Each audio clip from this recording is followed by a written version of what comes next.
all right, this bowl game, it's been, you know, in the sports news cycle, it's forever ago, but still, I'd like to hit on it from the standpoint of what was accomplished and moving ahead to 2022. Had two of the crazier plays that I can remember seeing in bowl season that turned out Clemson's way. Poor Brock Purdy in his last start after he had a stellar career at Iowa State as a quarterback, tries to volleyball bat down a pass, and it becomes a pick six. And then on another one of the stranger plays you will ever see, and trying to score the game-tying touchdown, driving down the field, gaining a first down, and then he gets stripped of the ball, and the ball bounces behind the line to gain. Purdy goes and should have picked it up and tried to run, although it didn't look like that would have done much, but jumps on the ball and obviously recovers the ball behind the line, therefore doesn't get the first down on a 4th and 2 play. So anyway, just an interesting game. Clemson survives. They beat Iowa State, I believe, 20-13. So just your thoughts. I know Dabo, he is one guy that with all the boring coaching comments that you see, especially at halftime, they grab the coach. He says one thing. He basically says, we got to stop turning the ball over and we got to play, better defense. That you always get something out of Dabo. And so I always, put down the remote to listen to Dabo after the game when I'm usually off to get more highlights or whatever. And I just think he had some great things to say, as he always does, and embracing the senior class, talking about the rough start, but getting through that and people fighting for respect and maintaining the Clemson legacy, getting to 10 wins, winning a bowl game, nobody opting out. I think all of that speaks to, Dabo gets slammed by a lot of people about what he has to say and about the culture he's built at Clemson and how proud he is of it, and other things involving that he puts out front, his faith and other things. But when it comes right down to it, kids want to play for him, and he has built a culture that obviously they play for him and they speak highly of him, and it's pretty unique.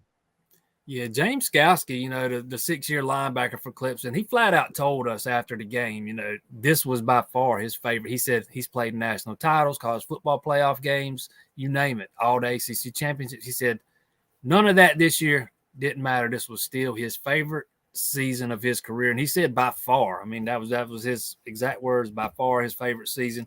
And that's that speaks volumes to me, that you sitting here at 2-2, after September. Clemson hasn't lost 2 games in the month of September since like 2014.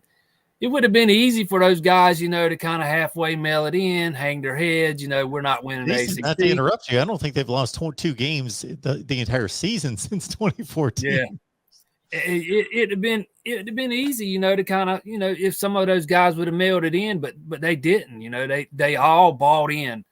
And by the time Clemson got to that bowl game, they were down like 28, 29 scholarship players, if you count all the transfer portal guys and all the injuries. The wide receiver room was just devastated. They had to start 2 true freshmen and a former walk-on. The running backs, a true sophomore and a true freshman and another true freshman backing them up. A true sophomore quarterback that struggled, who I thought DJ Uiagalelei had his best game against Iowa State. That's just me. I know a lot of other people don't think that. But, his receivers had 4 drops in that game. They should have caught balls, hit them dead in the hands, and his completion percentage would have been high. All high percentage throws, short throws. Clemson didn't attack the downfield at all, which wasn't surprising. The defense that Iowa State was playing, they had a bunch of guys back. They weren't going to let Clemson beat them deep.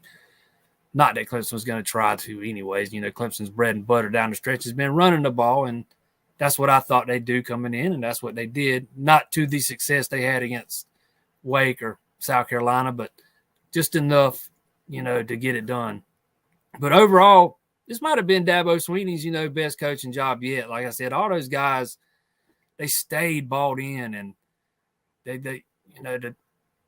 and still they had a chance to win the Atlantic at the end of the year, as hard as that is to believe. Well, in the ACC, it shouldn't be that hard to believe. It's just amazing that the buy-in from some of all those guys. You know, you mentioned the word culture, and there's a lot of fans out there, you know, not a high percentage, but a lot that are sick of hearing that word. They want Dabo Swinney to do what Alabama does, offer 300 kids and just first come, first serve every position, start cutting guys and all that stuff. And that's Clemson's never going to do that, not under Dabo Swinney. He wants this to be like a big family, and that's a big part of the pitch. And I think that's a big part of why Clemson's been so successful.